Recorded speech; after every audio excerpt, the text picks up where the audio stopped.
topical amongst the various issues is the one that has to do with the acting CEO, the acting chief executive officer of the Ghana Gold Board, Sammy Gyamfi, and his dollar gifts to Nana Agradaa. He's a public officer, yes, but he's gifting someone money. We do not know the reasoning behind that money, why he's giving it to who he is giving it to.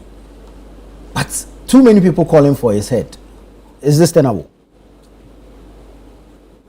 Good morning. The point is, as a country, I think if you read the page 5 of the news center today, there's an article there that if we have, like, as a country, if we pay attention to what you call honor code, if people really want to really observe those things, Mahama will not need even a code of conduct for public officers. That's what the article says.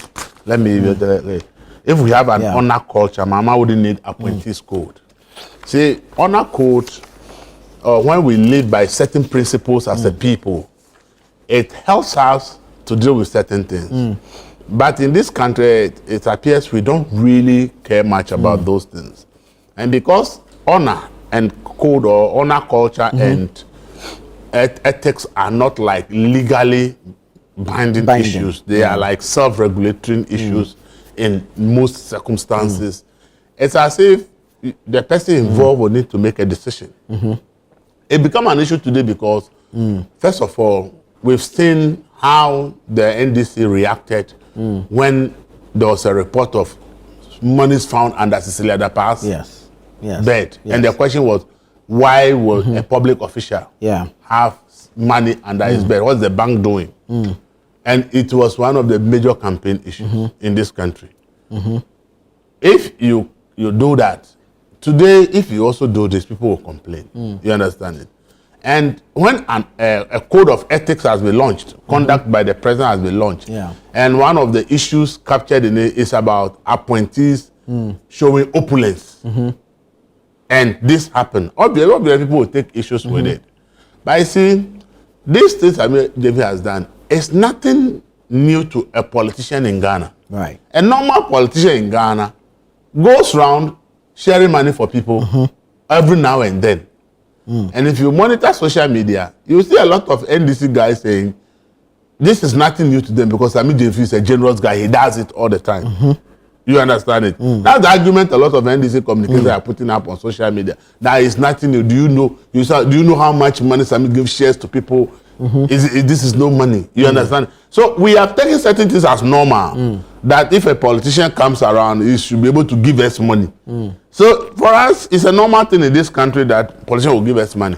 So for Sammy Gyamfi to fall for this, it's not like anybody said it, but for him, you see, when you do something for a long time, it becomes like part and parcel of it. So when you are doing it, you really don't see anything wrong with it. You understand? But the moment you become a public official, see, the way people look at things you have done is different from how you behave when you are a private individual. So until it was appointed Gold Board, acting CEO, like this issue will not be an issue. If it was still a communication officer of the NDC and goes around and gives this money, who is interested? Because it's not in public office. But when you're in public office, you have a certain way of conduct. And then see, the interest also is because people will have to ask the question, what is the source of the money? What's the source of the money? Because when you're in a public office and you are spending money, we have to be very careful. Okay? There are so many instances around the world when people start in public office, including this country, and misuse public money. And it's only found after the money had been used, after the money had been spent. So when somebody who is a public official is engaged in something like that, first question will be, what even is the source of the money? And if this is just one incident, how many areas has he gone to and shared money? You understand it? And if the money is really his own, who knows? Where the money is from public purse, who will know? And because we don't have unexplained wealth law in this country, and the Ghana Revenue Authority power that they have to be able on their own audit any Ghanaian, whether private or public official, about what you own. We are also not doing it. Yeah. So then the public is concerned that since these things are not being done, it means that people can have access to all kinds of money, including public money, and spend it anyhow. So I think that the Sammy Gyamfi issue is an issue simply because, first of all, he's now a public official. Yeah. 2, because they used things like this against the previous government, which is one of the reasons why one of the things they did in their 120 days was to launch a code of conduct. And if the code of conduct is against opulence, and you do this, obviously people will say President Mama should sack him. And that is why people are saying that if you want to look at the code of conduct critically and the things that are said there, that means that he has to be sacked. And that is the issue. You see, but see, most of the times, this is why we put presidents in tight corner. Exactly. Okay, see, because if you have an honor culture, you don't wait for the president to sack you, you sack yourself. Resign. Yeah. Just this last week, the national security advisor for Sweden resigned. Why? His pictures were found on a dating site. Not that his naked picture or anything. The mere fact his picture. It's mere that his picture was found on a dating site. You as a national security advisor, what is your picture doing on a dating site? He didn't wait for the president to sack him. The very moment he came public that his picture was on a dating site, he knew that he is responsible. He quickly resigned. Yeah. There are people in other countries that resigned not because of what did happen when they were in office. Things that they did that happen many years before they became public officials came up and they resigned. I remember the minister in Germany has to resign because he had received a gift about 15 years earlier before becoming a public official. And when he became a public, the issue of that gift came up. And once it became a public issue, he had to resign. So you see, the way things are done other places, it doesn't make this difficult for the president. But in this country, when these issues come up, appointees will still want to remain in office until the president sacks them. He has apologized publicly. Does not, the president's hand is tied. End it. Apology will not end it. Apology will not end anything. It is a political issue. As I said, NDC did these things to the previous government.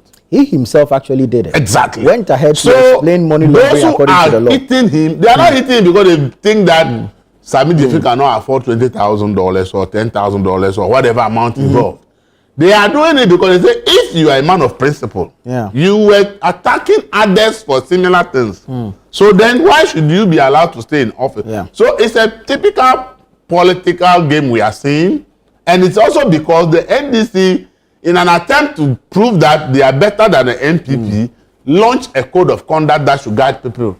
And so if you launch a code of conduct and one of the issues is opulence, if you read the foreword, the kind of things that were said there, and the public now says, okay, what has happened? We believe that it's breached the code of conduct, the person should be sacked.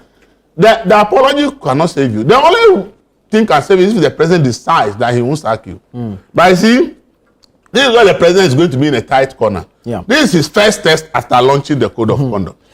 So if the president also fails to sack Sammy Gyamfi, the question is, if subsequent appointees also breach the code, will the president have the honor to sack those people? So once the president fails to sack Sammy Gyamfi, it means that he has set a precedent that if others also should breach the code, he should not sack them. If he sacks others for breaching the code, then there's going to be internal implosion within the party to say that it's because Sammy Gyamfi is your favorite, you didn't sack him, but others who are not your favorite, you are sacking them. So right now, the president is in a fix.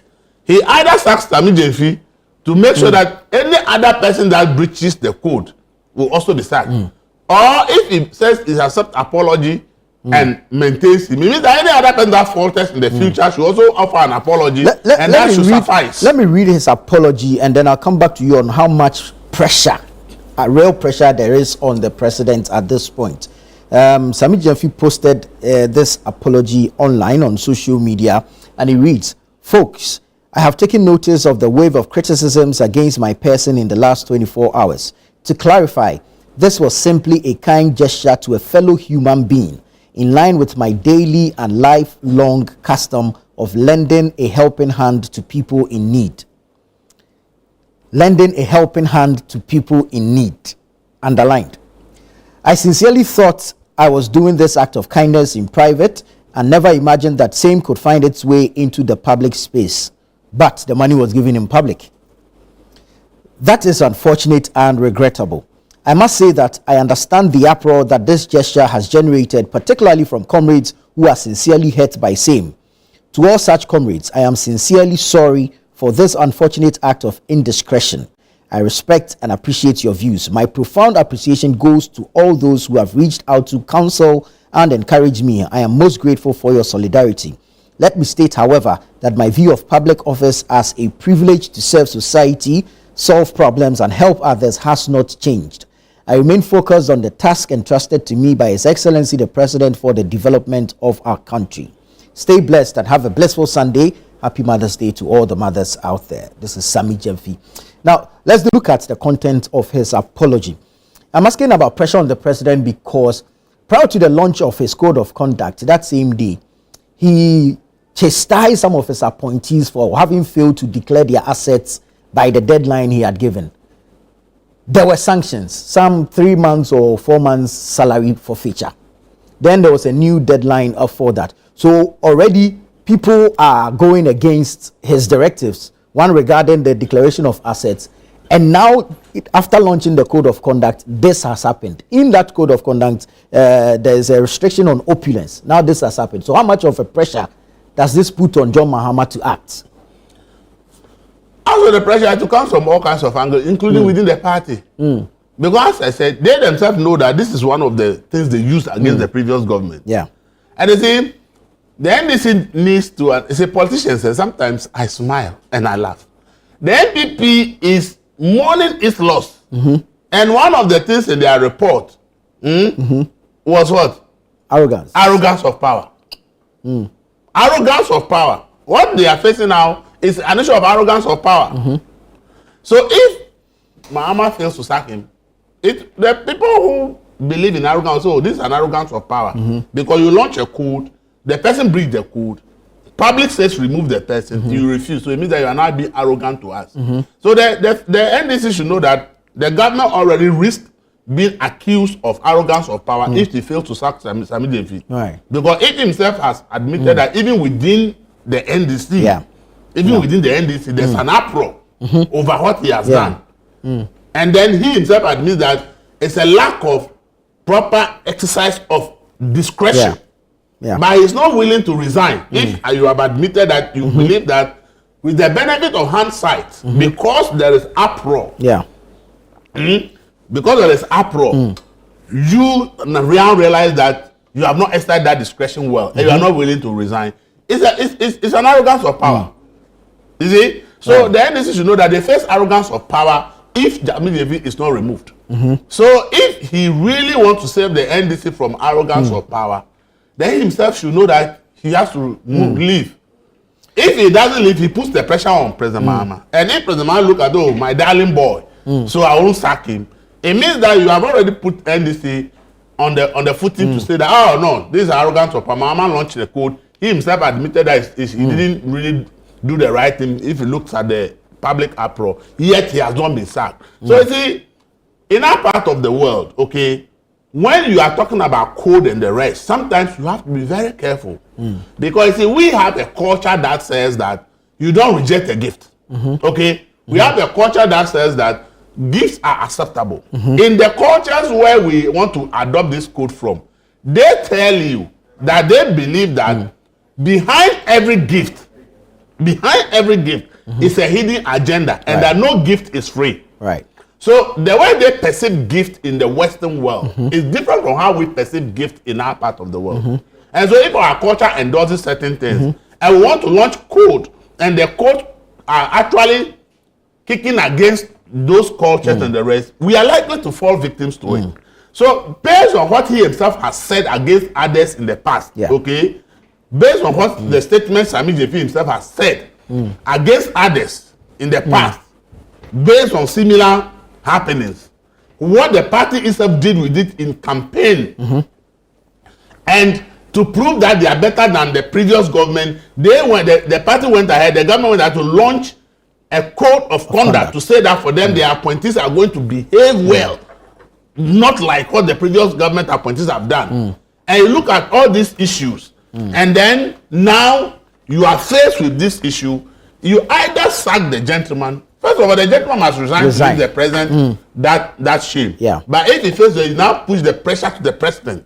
If the president also refuses to sack him, it becomes an issue of arrogance of power. You launch a code, the person breaks the code, and the person admits that yes, with the benefit of hindsight, he realized that he didn't exercise that discretion very well, and then you fail to sack him. Then the accusation, what the NPP is crying about today, that is one of the reasons they lost the election, which is arrogance of power, is coming to hit you, the NDC. And so I believe that for me, what we are talking about, the president himself knows that he's under extreme pressure because nobody forced him to launch a code. He wants to tell Ghanaians that he wants to govern differently. Exactly. That's why he launched the code. So if somebody breaches the code and you, the president, will not take action, we must understand that it has potential. See, and the code, the president wants to implement the code. I don't know, but maybe I have to find legal arguments as to whether that is the right thing to do. President wants to implement the code the way he wants it, not the way it is stated. Because if you look at the asset declaration, he had already said that whoever did not declare the asset, he was going to sack them. Yeah. So when the list came out, the 10 others, Domalebo said that the president should sack everybody that did not declare. What the president did say, oh no, I'm not sacking them. I'm taking 3 months of their salary and giving them a new deadline to declare. Yeah. So it means that you yourself, the code you have launched, you are not ready to apply it strictly. Exactly. So I will not be surprised that you come and hear that, oh, Sammy Gyamfi's 3 months salary has been withheld and it should go to the Ghana Medical something for as punishment for what he has done. That is not what the code has said. You understand? And that's not how codes are implemented in other places that we know. Because if that's what you have to say, then you should have said that, you should have clearly stated in the code that if the person is a first-time offender, then the person will not be sacked, will forfeit the salary or this and that. But if you leave it open, and they say opulence will not be entertained in government, if somebody has engaged in opulence and the person does not get sacked, and they will get some excuses and they come and tell you, oh, the person's salary is supposed to go somewhere. Thank you. It's going to create a deficit of crisis for the government. Thank you. This is Breakfast Daily here on Channel One TV. We'll take a quick break. When we come back, we'll get into more conversation. Grateful that you stayed on with us. This is Breakfast Daily here on Channel One Television. We're having a conversation regarding that viral video in which the acting CEO of the Ghana Gold Board is seen gifting Gyamfi-Agradaa an undisclosed sum of money, which now we're being told is in US dollars. Elvis, you wrap up your point on that. Yes, but let me say good morning to Ibrahim Ajay, former Assistant Secretary, Office of the former President. So, good morning. Thank you very much. Elvis, wrap up and then we'll hear from you. What I'll say is that the President took a step by launching a code. But this is a policy of government. There's a bill for conduct of public officers that we are trying to pass as a country. I think that the President should go the next step, push that bill and get the bill passed to govern everybody. But this one that governs only his appointees, the Ghanaian I know and the way we conduct our politics in this country, he is likely to set a more, in fact, the bill, the what he has launched could become a trap for his government because nobody forced you to launch it. You launch it yourself. It is not that thing that covers all public office, because the bill for public would have covered even the president himself to the lowest person in the public service. So I will appeal to the president that instead of working with only what you have launched, push for the general bill of the conduct of public officers but to go through parliament, where all the sanctions for default, for breach, will be clearly spelled out to go through, so that when somebody is found in this situation, we can apply directly and says, this is what the punishment for this is. Because I was asking somebody, the conduct, the code says opulence. They don't want it. But what is the punishment prescribed? Because in Ghana, you'll be told that for anybody that you can take to court and punish, the law must say this, and the law itself must prescribe the punishment. So if you launch a conduct, and if you don't say, if you are involved in opulence, this is the punishment. If you are involved in this is the punishment. You leave Exactly. The punishment to yourself as discretion. Then the way you exercise that discretion will now bring public uproar towards you because maybe your discretion is not what the public will be expecting. True. You understand it? The discretion will not be what public is expecting. And it may backfire on you because the way you exercise that discretion could also become a subject of public controversy. Right. Thank you, Elvis. Let me come to you, Ibrahim. Some have described this as a public display of opulence. And irrespective of the intent there is a violation of the optics. And it should come with some punishment. Do you agree to this? Well, a very good morning to you. Before I agree to it, let's try and dissect the issue. If it's a public display of opulence, should there be a law against that? Against opulence? What there needs to be done is an investigation into the money that he was sharing, foreign currency dollars. You rightly mentioned that, Nana Tufo, that an undisclosed sum. Some, you said, we heard some saying $1,000, $2,000, $10,000. It looked for me like $2,000 when Agradaa was waving it, if they're all $100 bills. So let's, for argument's sake, $2,000. But we saw Sammy Gyamfi enter a car, his car, and remove that $2,000 or so from a bag, a container, having lots of dollars inside there. That's where we should focus our investigation. Don't look at the fruit, look at the tree. Are you able to confirm if there was lots of dollars in there? Oh, we can't confirm, but we have eyes. Perhaps that's what you put up was all I the don't want dollars us to go off track, Nana Tufo. This one is for public consumption. It's not about whether I can confirm.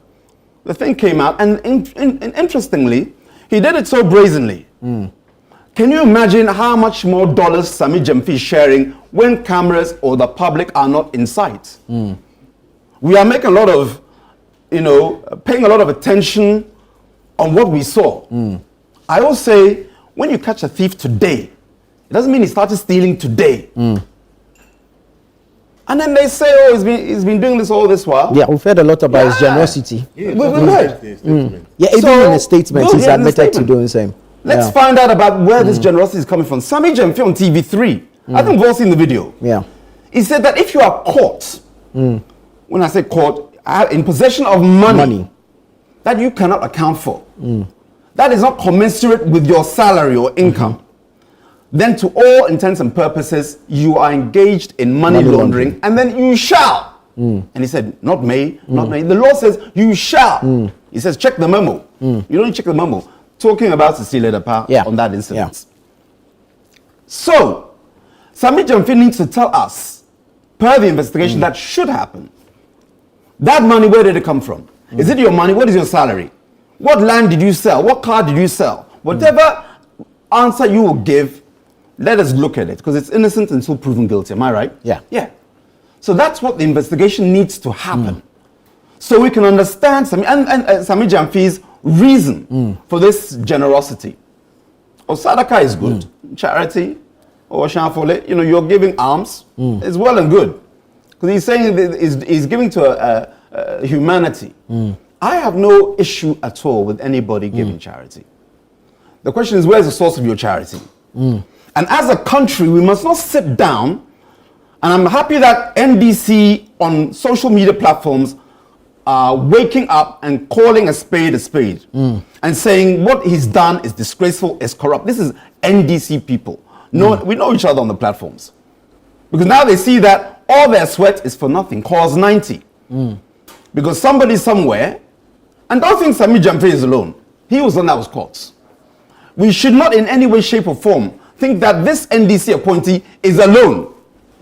Because the camera has not called the others, so you think it's only the whole political party. Is it only Sammy Gyamfi who's sharing dollars? These are the questions that we need to interrogate. Because Sammy Gyamfi has stated time without number that corruption, when you're so found to be guilty of, and as it should be, I subscribe to the same thing, you are jailed subsequent to you being found guilty of the offense thereon. And once he cannot prove where he got those funds from, you understand? Where is he sitting now? Is it not acting CEO Gold Board. of Gold Board? What is Gold Board's policy? And it's a fantastic policy. I'm fully in support of the policy. You want to buy gold and you're a foreigner, you can't do it here. You can apply, you negotiate, send your dollars to either Gold Board directly or your aggregator. We will then change it into CDs, and then your aggregator, your representative on the ground, can get the gold, and then, in fact, the Gold Board will ship it out to you. Why am I mentioning this? Because suddenly we're having and it's a good policy. Don't get me wrong in my submission. The Gold Board policy is a good policy. So now we see an influx, and a good one, of dollars coming into the country. And we're seeing its effects within the exchange rate mechanism. Am I right? We're seeing the gold reserves also increasing. And who is at the helm of that sector? Is it not Sammy Gyamfi? So this is what you're doing with the gold that is entering Gold Board. Because as I said, if we continue to focus on, 800, 2,000, some people are saying dollars, Nyamishra. I thought my jaw was saying, if it is only $2,000 per, don't look at the per, look at the purse from where the per came from. And there was a bag or some, you saw it. It's not for me to determine what was in there. So how, is this a daily basis? You have your Ghana's ATM in your car, your 4x4, and as you go... Isn't that an exaggeration? What is? Ghana's ATM.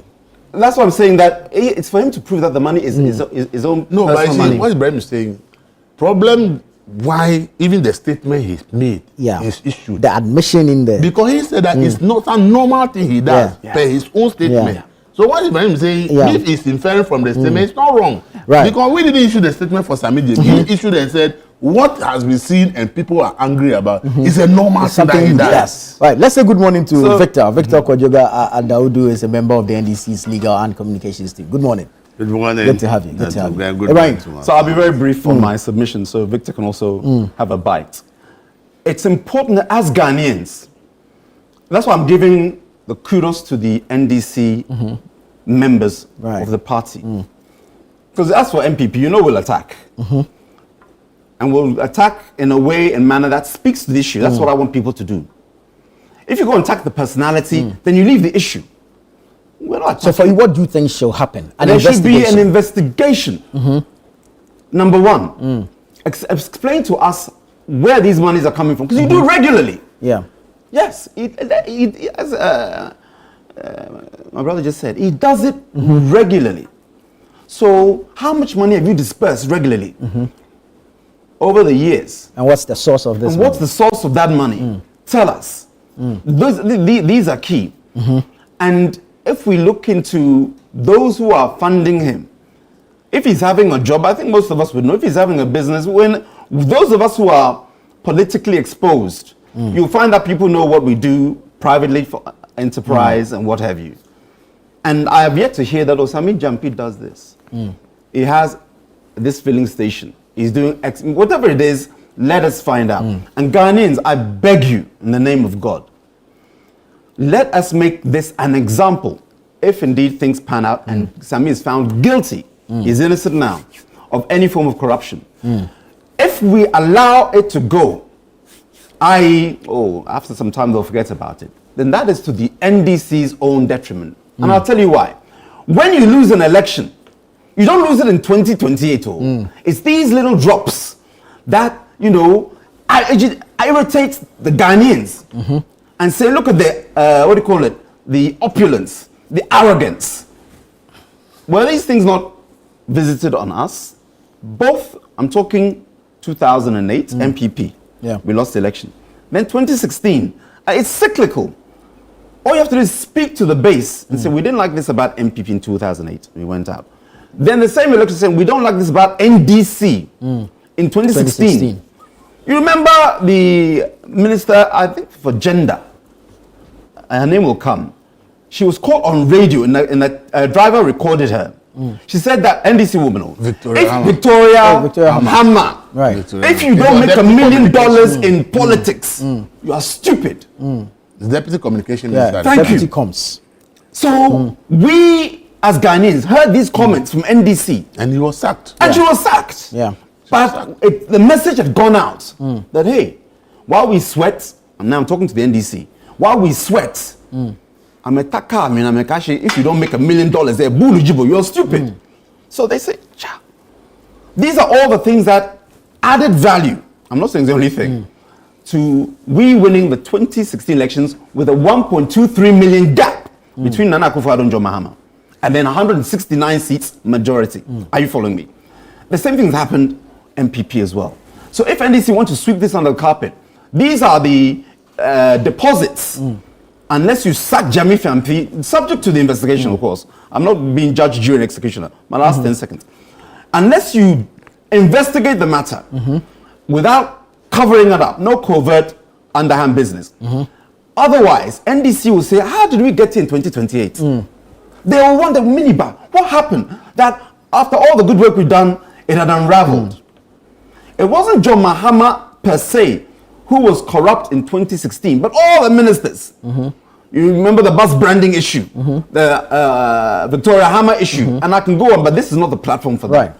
Right. You take action now. I'm talking John Mahama. Otherwise, you'll pay for it in 3.5 years' time. I'll leave it there. Right. Victor. Yeah. Nah. Yeah. Do you think a person in Sammy Gyamfi's position should know better, especially after the launch of the Code of Conduct? And what type of position does this put the president? Now, before I start, let me say good morning to my panelists and also good morning to my friends. And let me extend some appreciation to, we lost one of my mates from O-level Mauli School. Oh, and I'm sure that the old Maulians were there to give him a befitting burial. We appreciate it and we love the show of support and love for the bereaved family. So this Sammy Gyamfi's issue, all I can say is that Sammy is a victim of generosity. Now, when I say he's a victim of generosity, you know, even before Sammy becomes the National Communication Officer of the NDC from those days, the NDC was not attracted to the youth. We lost almost all the campuses, the youth, we lost almost all. It was the way he came, branding, and out of his generosity, engaging the youth, encouraging them to go to school, do a lot of things. That is why it attracted a lot of the youth that had come. So, Sammy in his own,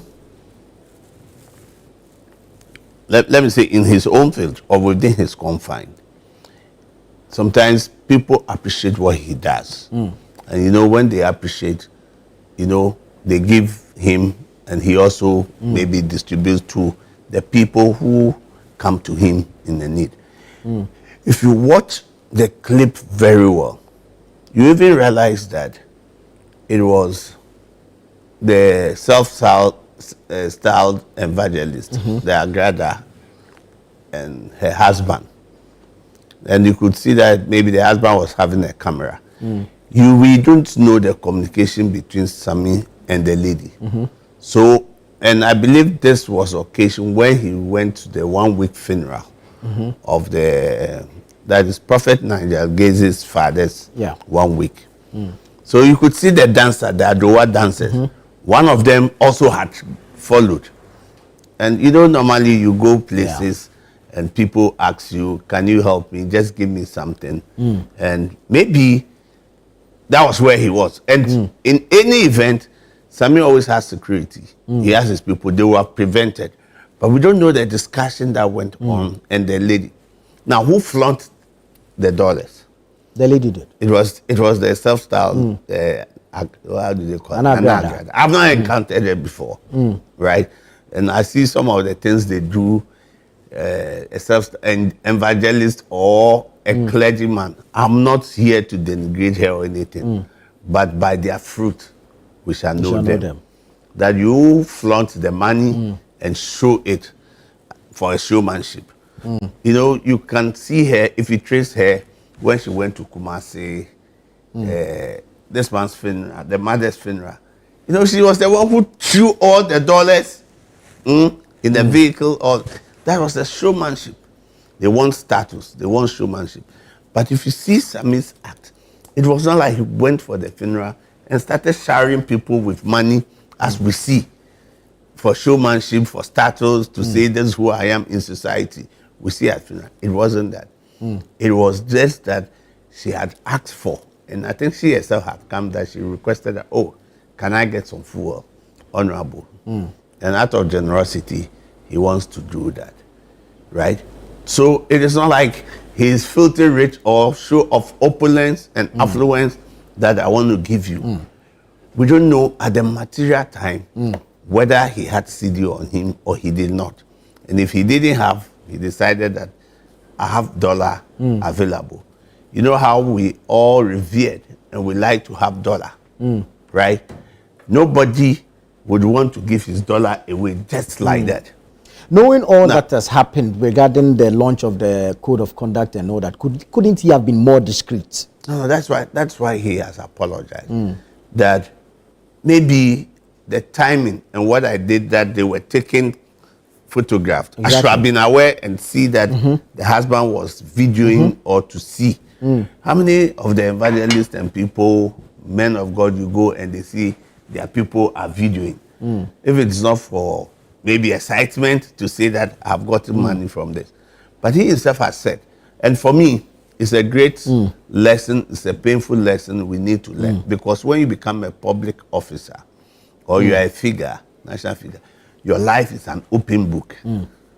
And you see, let me say it here that the NPP, our opponent, have been looking for scandals. That they want scandals within the Mahama government.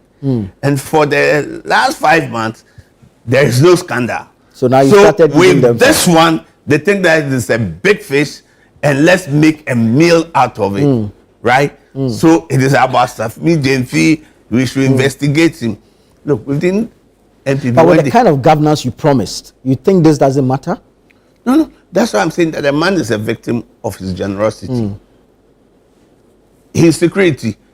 Because the security could have prevented all those people. But you don't know the discussion when she said she wanted some fuel.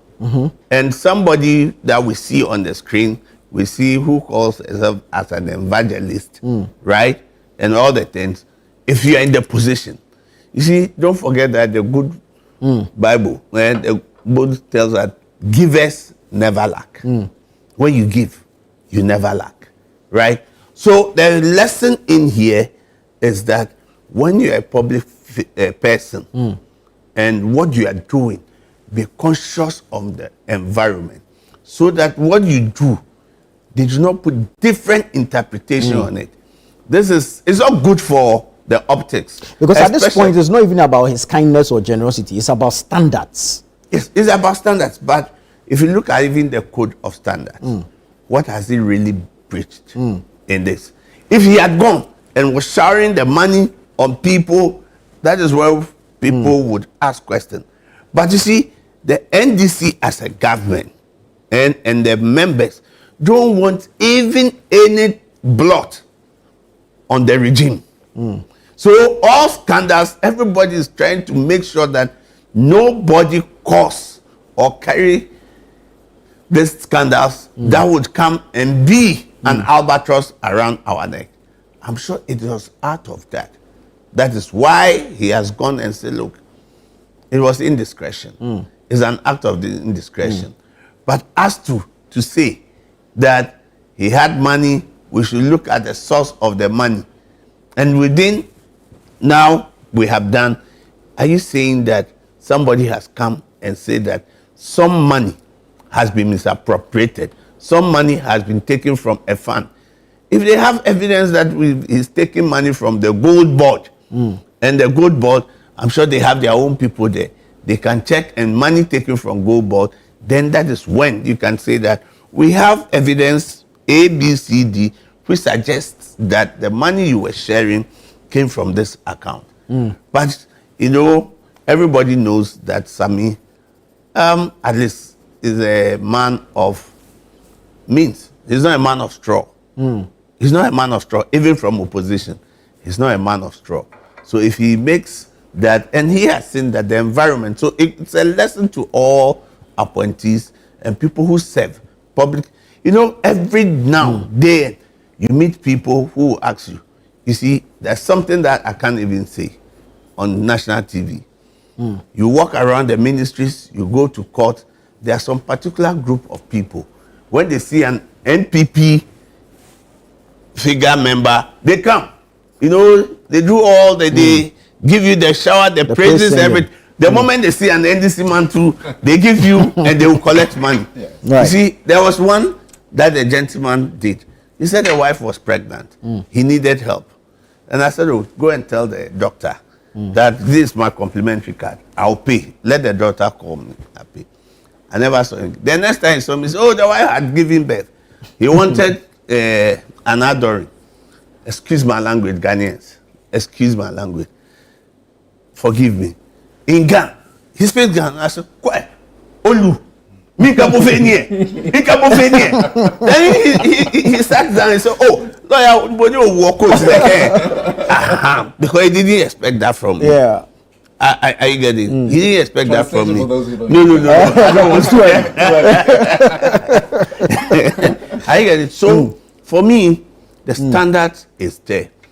This is something that even for a man to come and say sorry, I've not done anything, but I think that what happened is causing, you know, ruffling some feathers within the party, within society, and society is saying that yes, we like your generosity, but be mindful of how you do it. And I told you, Ghanaians don't like when you flaunt your richest money all over the place. And I think that for him to come and be bold and say, I'm sorry, at least we should not use a sledgehammer on an ant and say that he should be sacked. What has he done and be sacked? Compare. It's scandal that they are hungry for scandal. They're just looking for something to hang you with. Within 3 months in their government, we had the people to sit with President's Gate. You have to pay $10,000 if you want to see. We saw that. The appointment committee, we saw issues that came up. We saw the contaminated fuel from Bust. Less than 3 months. Yeah, we saw a lot of things. So they are wondering why is it that people have vested interest. They have their own reason why they join political parties. Until now, the NDC has been able to hold its appointees, that nobody is moving out. And so for this act of indiscretion, now we've gotten him. He's a big fish. Let's latch on it. Once we latch on it, let's paint him black. Very well. It is an issue of let's give the dog a bad name and we can hang it. I think But is the dog not behaving badly in public? No. I think that for him to be vociferous, for him to be tenacious and purpose in what he did when he was in opposition, some people think that, look, this is the time to pay back and say that this issue should be on the banner, the front banner, and this issue should not be. I think that let them learn the governance, what we have done so far. Let them learn. So that once they are getting their new leadership, and I think they've formed Patriotic Institute now, just like the Social Democracy School. Now here they have Patriotic Institute. Now, let them learn from us. And for act of indiscretion, I think that it is not.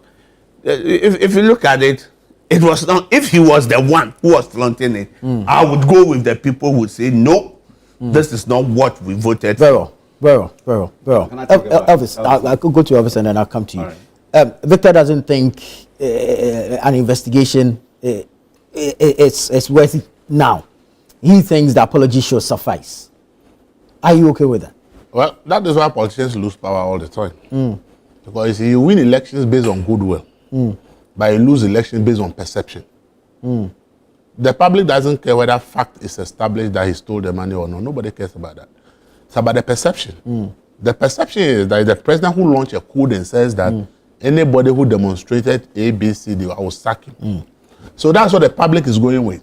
So you see, politicians need to understand that when it comes to politics, when you want to do politics, be mindful of perception rather than the actuals. Perception is, the actuals don't really matter in politics to the ordinary person. It's about the perception. The question is, are you telling me that what has happened, and with the uproar on social media, do you think there's a good perception for the government? That's the question the NDC should be asking themselves. Are we going to be living with this perception if we don't start this guy, and it will be, oh, okay, Mahamat is there to clear, it's another clearing agent to clear the people, and therefore it's the same thing. So it's this idea of let's try and establish fact is what cost the Akufo-Addo government. That's why he was tagged clearing agent. In the public's mind, the people who voted for you, they are not interested in the fact. They are interested in how do you act, because it's about perception that makes people vote or vote against you or for you. So I think the NDC should be careful of going with the same narrative that the Akufo-Addo government went with. Oh, we did investigate, the person is clean. Oh, this one doesn't constitute anything that you have to punish people. Look, the perception that people will form is your downfall. So if the public views that sack the person, and you think that I will not sack the person, you have the power, decide to sack or not. But the voter also has the time an apology to teach you that a public reprimand. I'm telling you that requesting resignation, suspension or termination. I question that when we are adopting something and pushing it, that's what we want to work in this country, we have to be very careful. I told you that a national security advisor's photo that he signed onto a dating site in Sweden, he has resigned. I've told you that in Germany, a minister who accepted a gift 15 years before he became a minister, once the issue of that gift came up, he resigned. See, because they understand that when the public form a perception, it's more dangerous than even actually convicting and jailing the person for politics. For political reasons, why the person will vote for you or vote against you, is more of the perception that the person is forming against you rather than the factual issues you are dealing with. So when you are in politics and you want to play with perception, unfortunately, it's going to be against your own downfall. And I've always said it. In the Fourth Republic, corruption has won every party elections. But we have seen a lot of those people hauled to court and they won cases against the state. But the people voted against the government whose appointees were called corrupt because of the perception, not because it was established that they are actually corrupt. And that is why when they left power and the appointees were hauled to court, many of them won the cases against the state and are free. But you have lost the election because at the time the person was accused of doing that, the public perception is that the person should have been punished and you didn't punish and therefore we punish you. So when we are looking at political dynamics, be very mindful of how you deal with people's perception. So when the perception, you realize this one, the uproar is big and it's against me, it's in your interest to sack the person. You see, when 88 MP said Akufo-Addo must sack Kenoforiata, the fact is that whichever finance minister that was going to be brought in will not change anything. Because we had gone to the IMF and the IMF program is going to fix the problems. So if Akufo-Addo was of the view that somebody coming in is not going to change anything. But the fact that there's a perception that the man must go and he failed to sack the man, that is how people saw it, that okay, then we have to punish this government. So you see, sometimes the call to sack somebody, legally, the person might not have done anything wrong. It might be an ethical issue, it might be a moral issue, it might be a court issue. You cannot go and even prosecute the person in court. But for the political reason, you want to take that action so that you douse that anger against your government. So Victor has spoken very well, but I can tell you that when it comes to perception, his explanation will not hold to the ordinary person who believes that a government that promises that they will do better than the previous government has done this and now they are defending the person. I remember there was a time, so the MPP food, they don't have mind, they only defend everything. Go on social media and see how people who benefit from Sammy are also defending him. So I want to just caution that, look, when you are in government as a party, be mindful of the perception people have and how you actually act on those perceptions. If not, you may think that you investigated. So I mean, the call for investigation in this case may be important, but for me, the most important should be the public perception. And I think that if you monitor social media till today, the government itself knows that there's a rising public perception against the president and the government over this issue. Should we sacrifice him on the altar of public perception? That is politics. In politics, if the perception is negative and sacking the person will douse the Douse flame. it. You sacrifice. In politics, it's all about sacrifice. Though there are many people who have lost elections. There are many people who have lost their jobs in government, not because they actually did anything wrong, but because the analysis of public perception about the issue shows that if nothing is done about it, you can maintain the person, but you pay dearly for it in the next election. So in public perception management in terms of politics, it's different from you going to the court and convicting somebody. In fact, you may convince so many people to go to jail and still lose an election. You understand it? Yeah. So in politics, I always, as I said, goodwill. You have come to power because the public believes that you will do better than the previous government. Because you have leveled a lot of accusations against the previous government. It went into people's mind that you said when you come, you will not be a clearing agent. You will not be the one that will treat people with kiss glow when the public is angry against them. As I said, when the call for Foyata to be sacked came, did the Foyata steal any money at that time? It's because people say the economy performance does not merit the Minister of Finance remaining in office to the point where members of the party themselves said, we want the man to go. And the president said, oh, but if the man goes, what will change? Because we are already in a situation. But I think the man is rather the best person to fix it. Today we are getting a ratings upgrade because we did a debt restructure with the IMF. All the policies of the president have given Ghana a great ratings upgrade. But then it did not save the government from losing the election because the perception at that time and the public feeling is that if Okofureta is sacked, that somebody else is brought. Look, we've lost the election. The NPP lost the elections. Okay, 4 or 5 months down the line. Ask yourself what really has changed in your life. But everybody is people are happy that there's a change in government. They want to give the new government that honeymoon period and so. But the previous government caused all this, so let's leave the new government. Let's give them time. That is how politics work. It does not mean that the price of cake has changed. No. It does not mean that transportation has changed. But who is complaining about transportation again? But the prices have gone down. But the transport people pay the same amount. Has anybody said that they are paying too much for transport? No. Has anybody said cake 5 cedi has come to 3 cedi? But they are happy that there's a change. There's a happy about change. Thank you, Elvis. So politics is not about factual issues only. Thank you. Guys, I'm going to take a break here, but when I come back, I'll go another round. Victor and then Ibrahim. By Ibrahim, you go first. And then we'll wrap up the conversation on this particular matter, and then we'll move into other matters. This is Breakfast Daily here on Channel One Television. Stay with us. We'll be right back. Thank you so much for staying with us. This is Breakfast Daily. Victor Kwajoga and Daudu is here in the studio, Ibrahim J, as well as Elvis Dakon. We're currently discussing the issue of Sammy Gyamfi, acting CEO of the Ghana Gold Board, and his dollar gift, if we can put it that way, to Nana Agradaa. Ibrahim. Well, thank you. I want to, in my second bite on this story, cite and echo what Elvis has said about political parties failing to see how the perception of individuals can affect them in the election 2028. Previously, you heard my submission that NDC will find that in 2020, how do we get here? Yeah. Inshallah. If it is that they will lose the election, inshallah. Of course, you know where I'm coming from. How do we arrive? That's what NDC will say. It's these things that lead to it. And if you don't correct it, as Elvis is mentioning, you'll pay for it in 3.5 years' time. This is to NDC. Victor mentioned the Bible. And I want to go to the Holy Book as well. It's very important. Right. You know the story of Jonah. In the Quran, the same story is there. In the Quran, Prophet Jonah is called Prophet Yunus. Okay. And in the Quran, likewise in the Bible, what happened?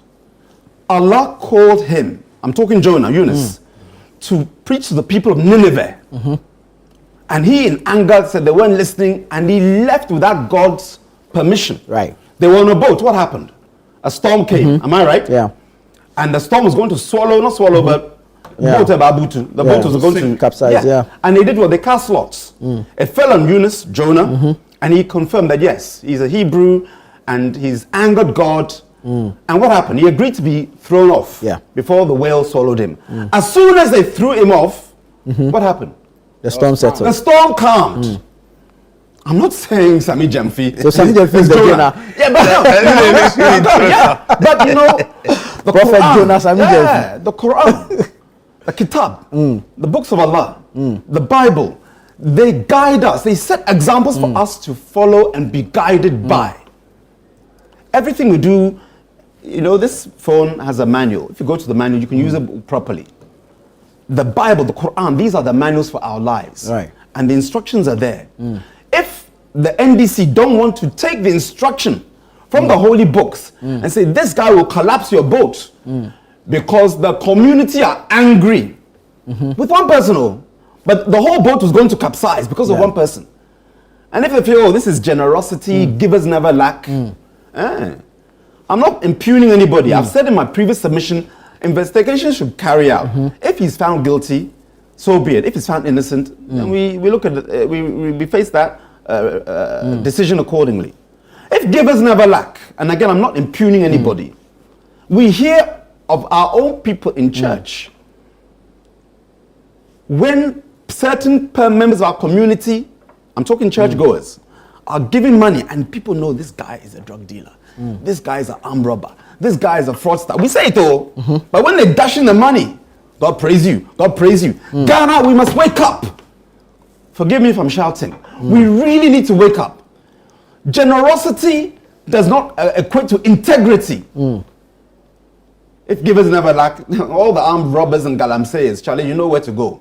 Go to church, go to your mosque, go to your synagogue, go to your shrine, give. Go to the hospitals, give. Go to wherever and give. Because the good Lord will bless you, because, you know, givers never lack. I'm not trying to criticize what Victor said. He's mentioning a fact, and it's true. God said, if you let go of the seed in your hand, I will let go of the harvest in mine. You understand me? But I'm just saying that when we somehow try to sugarcoat some things, we here in the MPP were sitting down. It's not like we were looking to hang somebody. Go on the platforms. NDC are more angry than MPP. Which is why in my earlier submission, I was commending NDC. Because when you do that, you are being patriotic. Very well. You're saying this guy's from our ranks, but what he's doing is disgraceful. Our perception is corrupt. You know, it's not about whether he flaunted the money. Where did the money come from? And like I said, the camera caught him. How many other people within the NDC who cameras are not there, mobile phones are not there, are doing the same thing? It's not about the gold board. There's a little weak link in the gold board structure. Not a weak link. It's only weak if we allow corrupt happenings to happen. Let me tell you. Today, the price for gold, LBMA, rate is $103,000 per kilo. Right. Good. That's the price. But you find that people are selling, before the aggregators, before it gets to gold board, maybe around $83,000, $86,000, $88,000 per kilo. And the gold board's structure is this. If you're a foreigner, you can't do business in Ghana, which is good. It's fantastic. Alhamdulillah. I'm 100% in support. But, and Sammy Gyamfi is online, when he was explaining how foreigners can do, because we're not anti-foreigner, we're just pro-Ghanaian. So you're a foreigner, you want to buy gold. Contact Gold Board. Hey, listen now, Nanotovo, we negotiate. He said it. When we negotiate, you get a price, you send your money, dollars, we convert to cedis, and your rep will here, and we'll send the gold to you wherever you are. Listen to the thing, we negotiate. I've told you the price, 103,000, but right now it's 88. Imagine I'm at Gold Board. I know that generally the price is 86, 87,000 per kilo. So I can tell you, Charlie, I will say that I managed to get you, because you were negotiating hard, 75,000. Okay. Yeah. The thing is 88, but I'm negotiating. Yeah. And I didn't want to lose your business. So I gave it to you, Mr. Foreigner or Madam Foreigner, at 75,000. Meanwhile, the thing is 88. Yeah. So I've given you 13,000 off dollars per kilo. So what you do, I will give you an invoice for 75,000. But you know I've given you a good thing. So the 5,000, Charlie, you know the back door. You need to say thank you back door. Yeah, come and say thank you. So on the gold board issue, it's not about negotiating. Right. It needs to be, this is the fixed price for this week. You want to buy gold, the gold is $87,000. You know, you do it on a weekly basis. You get me? Generally, it's so that there's stability. If you buy in this window, this is the price. The moment you negotiate, then somebody can be having dollars in their car and generously giving to Agrada because there's been a thank you behind the door. Onomishishi. I'm just putting it out there. Unless we wake up and sometimes speak truth to power and think of Ghana first and don't allow a Jonah to capsize the Ghana boat. Very well. That's the lesson NDC have to learn. But Very if they well. don't, alhamdulillah, 2028 is around the corner. Very well. Let me take a few messages and then I come to you, Victor. This one says, good evening from here in Sydney, Australia. Okay. Well, perhaps that's why you're greeting evening at this time. In fact, I don't know what kind of spirit entered Sammy to do that. He's someone I trust so much. However, I think it's time for some sanction to be applied to sustain the hope in Mohammed's zero tolerance for corruption. Nelson in Sydney, Australia sent that. Good morning, Anna, and to your viewers. I want to ask this question. Can't he share Ghana cedis instead of USD? He counted such amount of money in his car. Then there's more at his home. You are a legend. Daniel Mampro B. Sammy Gyamfi's apology is a mere admission of wrongdoing. That alone warrants his dismissal or resignation from the office he is holding. Mind you, his utterances on the Cecilia Dapa issue, when she had not been even found guilty on any crime or wrongdoing, but in the possession of dollars, same as he has. I'm even sure he has more at home, and the OSP should even take it up, especially weeks after his office made millions of dollars. Sammy Ketia of Cape Coast is a legend. He gave to the wrong person. Next time, he should learn to give to those who are really in need privately and not publicly. Prophet Anane Techi speaking there. Good morning, Anna. I'm enjoying the show. I think it's becoming clear that our politicians are not learning. The NDC and Victor should know that when you are in government, public perceptions count. Nobody forced the launch of code of conduct. Victor should know better by now that politics that the NPP did before is not the cause for justification. The so-called benevolent man should know who he is by now. I'm not surprised about this Sammy Gyamfi attitude. JDM is running a banana republic as we speak. He's out of the country and so is his vice. He left with no official letter, blah, blah, blah. Okay, this is an allegation you are making. Please, if this is going to be read, then I would like to ask the communications man that in the country where he is, which money he spent there, and maybe he will come to understand that the currency he gave out is wrong, because if not on average Ghanaian, no, I don't understand this. No, his point is that if we spend CD, yes, and you are giving dollars, you are giving the wrong impression. Yes, because we even know what the dollar does to the CD when it's strong. Yes, so then you are sending the wrong perception. It looks as though he wanted to do a conversion, confidence in the local currency. That's the conversion. Yeah, he wanted to do a conversion, but the conversion is trying about confidence issue in the local currency. Exactly. I've heard somebody actually official, on a lighter note, not even on a lighter note, Mubarak actually say that it could affect the gains the CD has made. Yeah, you see, but Victor, you have the final take on this matter. Yeah. And when it comes to this Sammy issue, I can tell you within even the NDC as a party, people are not happy, right? They are not happy because they feel that the optics is not good for their party. And like Elvis has said, yes, everybody knows that in politics, perceptions is very important. Yeah. The optics is very important. You know, there was a time, I think earlier in 2000, when President Mills, may he so rest in peace, when he came, Mumuni, Alhaji Mumuni was made the running mate. No. He was made the Minister of Foreign Affairs. And there were some issues. Then the issues started coming up, the perception. I was discussing it with someone and I said that, look, you know what? So if there is any allegation, perception about any of your appointee, you just have to throw them away when you are not able to have some facts to say. If that is what happens, you see, in our part of the world, people can fabricate anything, say anything, but the time you go and see that there's no scintilla of evidence in that, right? That one may be legal. But as Elvis said, the perception alone, the optics alone.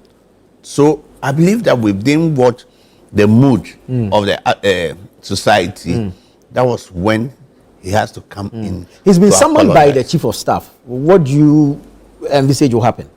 Oh no, I think that chief of staff is the one who controls the ministers, the appointees and all.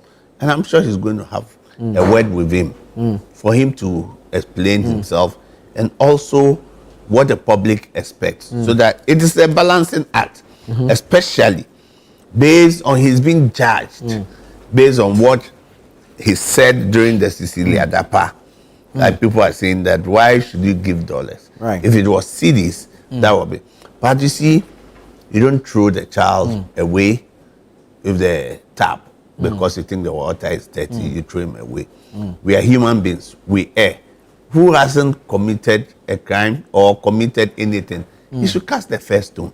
And I'm sure that he himself, within him, he will know that the party is not in the mood to take anything from any appointee. And that is what has made him. So I think Ghanaians should forgive him. This is the first time he's made a mistake like that. And for me, the reason and the purpose that it was like you went and you were giving, flaunting, like the outdoor rain and funeral, that is the issue. Now the other issue, Ibrahim, they were talking about investigation, about the money here and there. I'm sure that when he meets the chief of staff today, those issues will come up so that it brings everything to a closure in that he himself has seen it that, look, yes, the optics are not good for me. I'm a leader. That's why I said that when you're a public figure or a public personality, what you do, your life is an open book. But you see, to resign, that whilst there is an allegation, if we compare here and the Western world, we are comparing oranges and apples. The reason why I say that is that here, because somebody thinks that this was done to me, it's a payback time. People manufacture allegations. They say a lot of things when they don't even know you. You know, I was in church sometime, my prophet, he said he stood somewhere. Somebody was talking about me. You know, he knows me very well. Well, all the things he said. Then my prophet said, the gentleman you are talking about, do you know him? He's my son. Then the person, because the kind of things they were saying. Yeah. So sometimes we need to do the balancing act. That is a very developed democracy. That anything, because they believe society, although you find some of the people, opponents, miscreants who want to bring you down, they think that they've gotten to some standard. That standard, that any little thing that is against you, you yourself must offer to resign. Right. I think that is the standard things that we are looking for, and the public things that we need to inch up to that standard. I heard the integrity, Ghana Integrity. Yeah, Ghana Integrity. I've listened to all of them. And if you're a leader, listen, the blame lies with you, ultimate blame. And I think that this should teach us a painful lesson, especially people in government. What they do, car they drive, what they do, and what they say, what comes from, will be used to measure them. But I think on this occasion, this time, he has asked for apology, and society should forgive him. He's a young man who has just started. He's got into, I don't think he's ever worked in any public institution before. He just got in there. And that is when he will now see that when it comes, experience counts, why people will do. And that is why sometimes when you get to a point, there's protocol. Protocol tells you that you can do this, you cannot do this. Right. But we will take it for granted. And I'm sure that he won't take things for granted again. Well, let's move on. Elvis, the ex-National Signals Bureau boss, he penned a message sort of explaining what the 49 million Ghana cedis is being accused of misappropriating or misapplying were used for. In there, it is alleged that some 960,000 Ghana cedis was used to facilitate the passage of the National Signals Bureau Act of 2020. And so, suggestively, Parliament's Defense and Interior Committee benefited off that money. The chairman of the committee now, James Agalga, in a statement has rejected and dismissed saying that there's no truth in this. My question to you is, national security matters. A committee of Parliament and such an accusation leveled against it, what image does it put out there of the committee and, of course, our national security apparatus? I've not seen Agaga's statement, but I don't know what he said in the statement. It will be important to know what he said. Is he saying that during the passage of that bill, the national security never footed their expenditure. Is that what Agradaa is saying?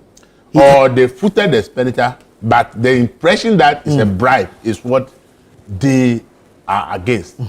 Because as I've said here last week, and I'll say it again, I know for a fact that a lot of public issue sells bills to Parliament to be passed. Parliament's committees will tell you that, yes, they were ready to work on the bills. But Parliament actually does not have the money to foot the bills for them to go out there, sit in a hotel somewhere for a week, to work on it. Sometimes they are on vacation, they'll be called back and all. The Parliament, as an issue, will say they don't have the money. So the bill will wait till Parliament is able to finance those expenses before they pass it. But if you are an institution that you need a bill as early as possible, and you want to foot those bills of going to pay for their hotels, feeding and everything, where they will go and sit down and actually work on the bill for you and pass it for you and pay their per diem, they will do work. That is a practice that happens in Parliament because the institution of Parliament is unable to foot those bills. So the institution that needs the bill to be passed could offer to foot the bills if the committee can work on their bills as quickly as possible as they want it. So, as I said, if Agradaa is saying that, yes, the money was paid, but it is for this purpose that I explained, therefore it wasn't a bribe. Then, but if Agradaa is saying no such money has been paid, then that would be another issue. I have known that this thing that I have explained, there are anti-corruption organizations who have argued that it is wrong. It is wrong for public institutions to be paying for work that parliamentarians are paid to do. And therefore, for that anti-corruption that no, that practice ought to cease. They have their own argument. But as I said, parliaments also have their own argument. And said that we are a committee, we work in Parliament. We are given a job to do. This is how we think we will be able to do the job. We presented our budget to Parliament to give us the money to go. Parliament doesn't have the money, so your bill will wait.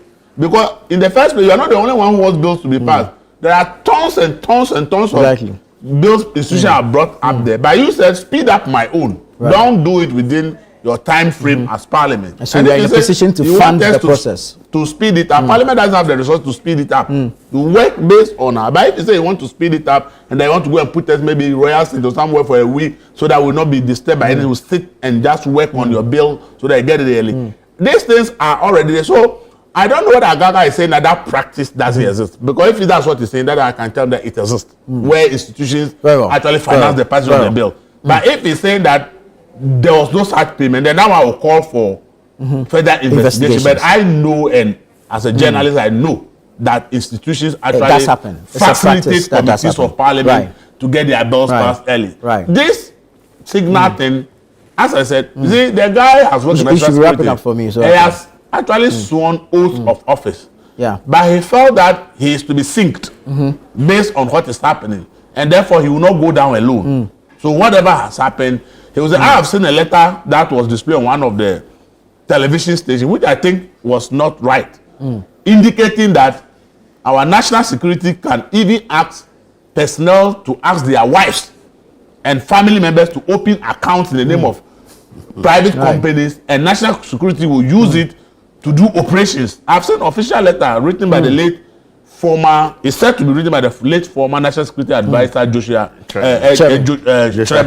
And that letter has made it in the public domain. And I'm like, if this is what we want to do and expose all these issues, it will bring a whole lot of questions. Because I'm asking, what I know in other places is that even if you're a national security person, even your family is not supposed to know what you are involved into because of secrecy and other issues. So how come for us, our national security will mandate, we are using the family people officers to rather know that this is what national security is doing. That's how the person should go. And I started asking questions. So I think that the AG wants to do a job, but I think that the gentleman too will not want to go down like that if he believes that what has happened was done in the name of national security. But because security issues are opaque, you want to stake him, and he also want to talk and release documents and to the public. We may end up during the trial, but we must also consider the injury that will be causing to the state in terms of national security operations. Ibrahim, 2 minutes. Firstly, I don't think we should, let me phrase my communication well. get sidetracked on this issue because there are other core issues there. The diversion of a $7 million contract to the Israeli company, allegedly to a company, this was a supply contract to a company that he and his wife owned, allegedly. Am I right? Good. I just wanted to preface my submission on this. Right. Because though those have been mentioned, okay, today this is the issue that we're talking about, the 960,000.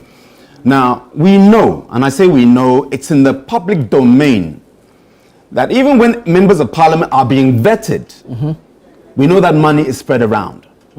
Why do I say that? When members or nominees were being vetted, 2023 or thereabouts, you had from the NDC side anger that why have you guys betrayed us? You remember? Why have you betrayed us? It goes both ways. I'm not trying to focus. I'm just saying that this payments that Agradaa is saying never happened.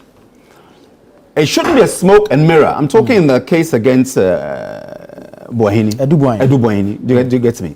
Though we have to interrogate it along the other alleged charges, let us focus on the meat and not on the potatoes. So it's very, very important that while we look at the other core issues, we interrogate them with as much vociferousness. But of course, when Agradaa says that, it's never happened. Other issues, other parliamentary services, I'm talking vetting members of parliament, then the public have become aware that these things go on, both sides. Am I right? Yeah. So when he dismissed it, I just took it with a pinch of salt. Like Elvis was saying, the perception will cure the quote-unquote nonsense. Right. But let me quickly add this, and I'll be very brief, so Victor can also come into this moment here. This is why I was saying in my early submission, and that's before, when we allow certain discrepancies, they're not misdemeanors, to go, oh, this is generosity. I'm not trying to go back to the other issue. I'm just making a point, so when Victor comes in. We need to look at every issue with a determined focus that regardless of partisan, we are going to prosecute it as fairly and as honestly as possible. So if you're innocent, you'll find you innocent. If you're guilty too, you'll find you guilty. Because you see what's happened here. You're being accused of ABC. Now suddenly you say, well, Charlie, it's not only me. The people who are the lawmakers are also being chopping. And Elvis said it. Their business is to make the laws. Right. So why do I have to pay you money to enact the law? You want yours fast-tracked. Why do you want it fast-tracked? Does Ghana belong to you? Let the process take place. Very well. Do you get me? Very well. So that's all I want to say on that issue. Well, Victor, you are a lawyer. I am not. Does this, giving us a breakdown of the expenditure of money you are alleged to have taken, absolve you of the alleged crime? No, no at all. For me, it was unfortunate for me to see that letter has been made. He wrote that letter, and I don't know if he sought the advice from his lawyer. The veiled threat of using national security and its accounts and budgets, it does not absolve him. It even opens the Pandora box in that although national security has unaccountable interest and for operation, all national security accounts, his agency, the National Signals Bureau, used to be National Communication Bureau, are all under National Security Council, which is chaired by the president. So if you are even going to put money into other, then it has to be accounted. The Auditor General audits the accounts. If there's any information you think that it is classified, should not be released, the Speaker, when in Parliament, the Speaker must have to certify that this information. When you think that the Council itself, there's information that cannot be given, the Council itself must certify, and the other one is Supreme Court, when you think the information. What he has brought down will tell you that now Joshua Cheme, the former National Security, is the one who gave maybe approval to some of the things, but did he go through the process for approval to be given? Because that council is chaired by the president. Now, if you have all those ones, so it tells you that by national security, we think that is that wild goose or is that octopus animal, that nobody is not accountable to anybody. No. And you see, he took an oath. Final point. Yeah, he took an oath before he got in, oath of allegiance. Even whilst you are going out, you are living, you take an oath, and you break. If you break that oath, there's another punishment. So he's open, so he can even be charged that you have divulged national security issues.